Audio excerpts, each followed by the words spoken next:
नमस्कार सत साहेब।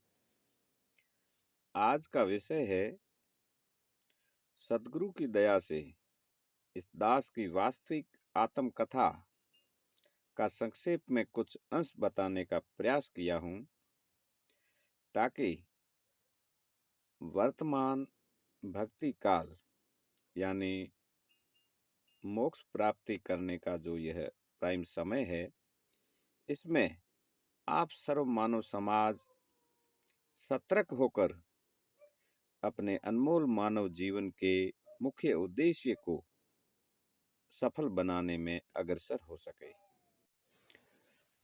हमारी आध्यात्मिक पहचान है, यह दास जोगजीत का दास अर्थात काकभूषण वाली आत्मा है, जो सतगुरु की पूर्ण दया व आशीर्वाद से लगभग सन 1969-70 से आप सर्व मानव समाज के बीच में आप ही की तरह मानव चोले में सांसारिक दृष्टि से ग्रस्त जीवन यापन करते हुए एक सामाजिक प्राणी हूँ।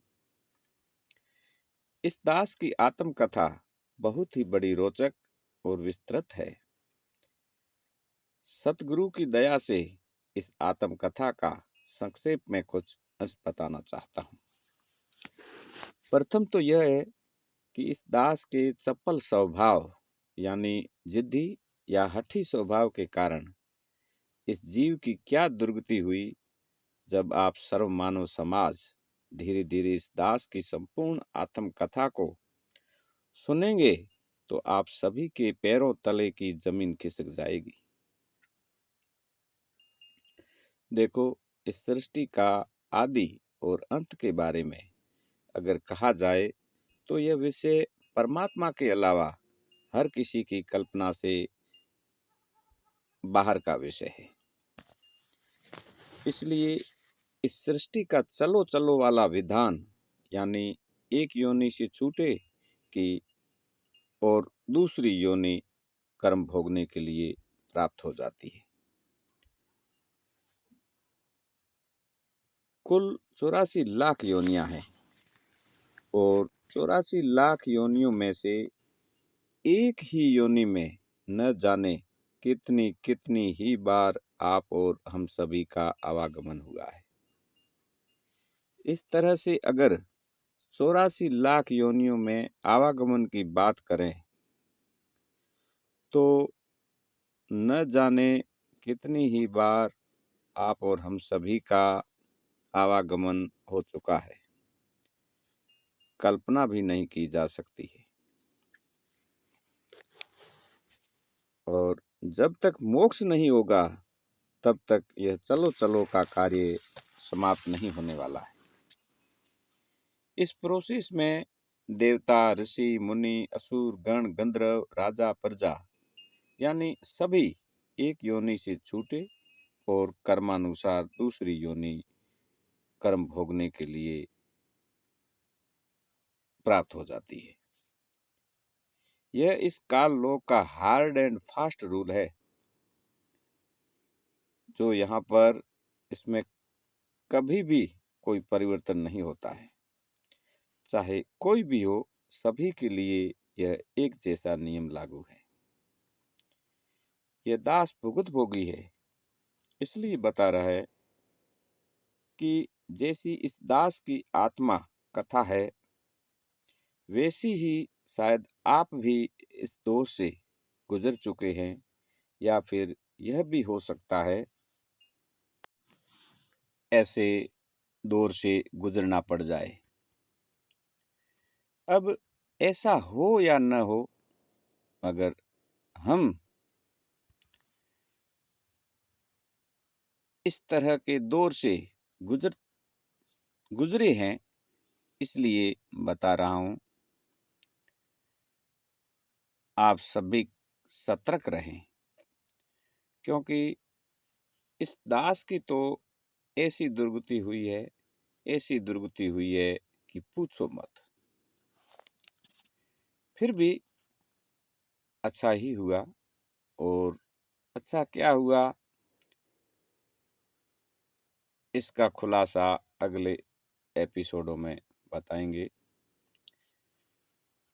इस दास के कहने का भाव यह है कि यह मनुष्य जीवन बहुत ही अनमोल और अति दुर्लभ है। इस वर्तमान समय में अगर मनुष्य चोला प्राप्त है तो बड़े ही भाग्य की बात है,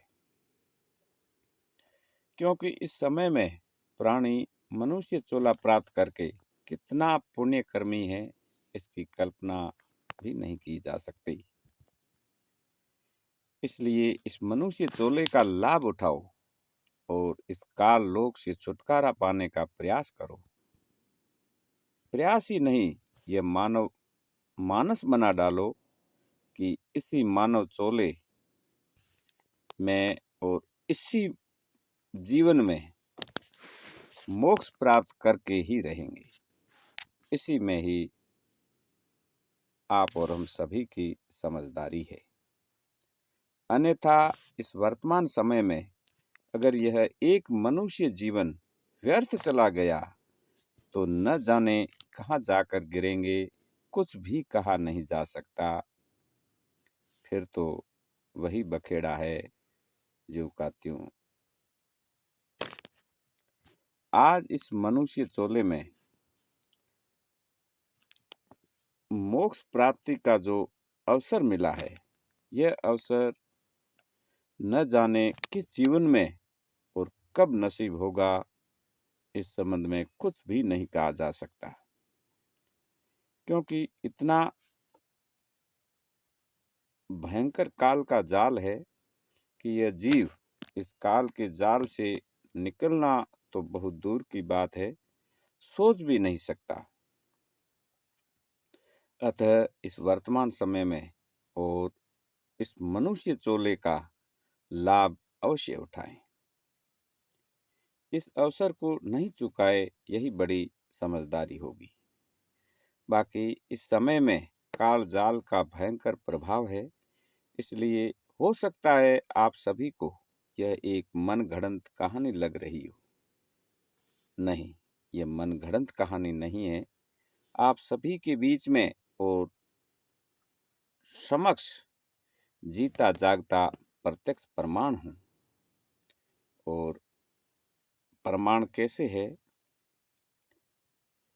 इस संबंध में हमारी आत्मकथा का कुछ अंश सुनाता हूं। वैसे भी पूर्व में संत महात्माओं द्वारा अपनी संत भाषा के अंतर्गत सदग्रंथों में इस दास की आत्मकथा के बारे में बहुत कुछ उल्लेखित है। इस मूल ज्ञान के एपिसोडों में समय समय पर बताते रहेंगे। अब वास्तविक कथा का कुछ अंश सुनाते हैं। अनंत युगों पहले ऊपर दिव्य लोक में लोमस ऋषि जी द्वारा इस दास के चपल स्वभाव से क्रोधित होकर 3 ताप के अंतर्गत भयंकर श्राप मिला। और श्राप क्या मिला कि चंडाल की योनि अर्थात ऊपरी हिस्सा यानी मुंह तो कौवे जैसा और नीचे का जो धड़ है वो मनुष्य जैसा। यह चंडाल की योनि कैसे प्राप्त हुई? ब्रह्मा जी के लोक में ब्रह्मा जी की सवारी हंस है और हंस के साथ एक हंसनी कंपलसरी होती है। जब हंसनी ऋतु पर आई तब ब्रह्मा जी की अर्धांगिनी ब्रह्माणी के द्वारा हंसनी को कागचंद के यहाँ ले जाया गया। वहां कागचंद और हंसनी के सहयोग से इस दास का चंडाल की योनि प्राप्त होती है, जो लोमस ऋषि के भयंकर श्राप का परिणाम है। दूसरी बात यह है कि ऋषि जी के क्रोधावस्था में ऋषि जी के मुखारविंद से ऐसा ही वचन निकल गए कि एक ही चंडाल योनि में जन्म पाकर रहना तथा यह योनि प्राप्त होने के पश्चात न तो पुनः कभी जन्म और न ही कभी मृत्यु होगी। और ऐसा ही हुआ, क्योंकि संत वचन पलटे नहीं, चाहे पलट जाए ब्रह्मांड।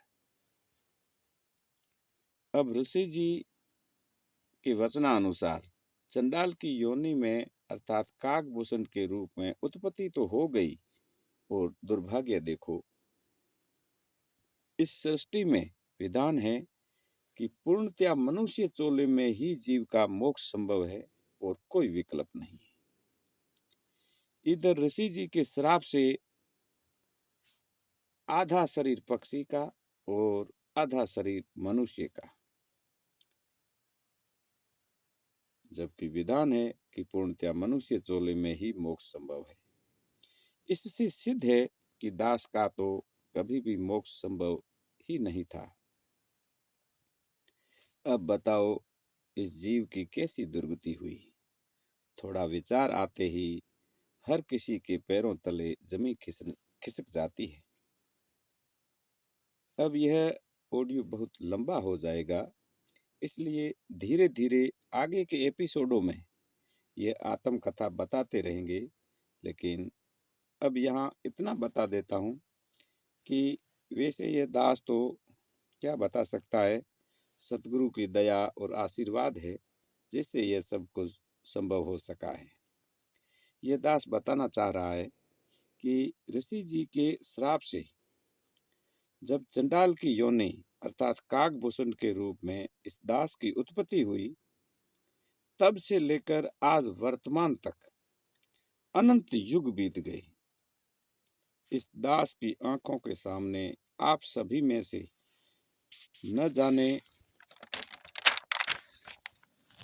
कितने ही ब्रह्मा, विष्णु और महेश, इंद्र बनकर जा लिए।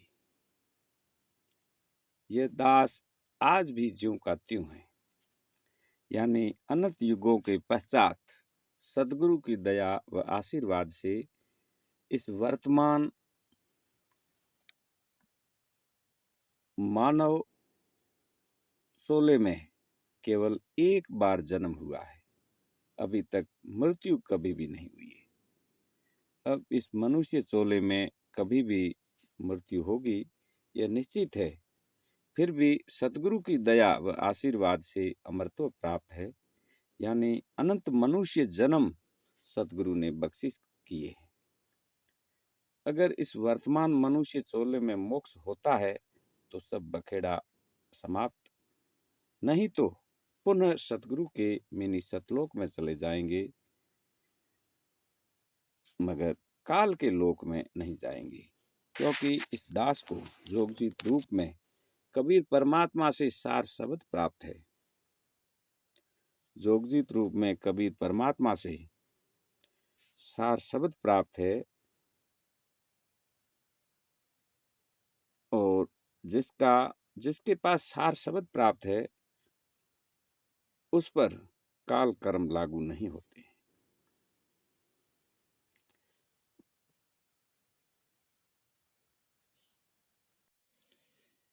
बाकी प्रयत्नशील हैं और सतगुरु से आशा करते हैं कि आपकी मेहर बनी रहे, जिससे इसी जन्म में मोक्ष प्राप्त हो जाए।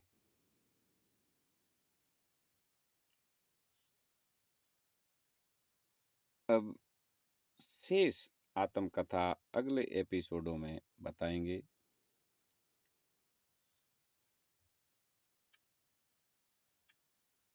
अगला जो एपिसोड होगा वह मूल ज्ञान का सरल भाषा में खुलासा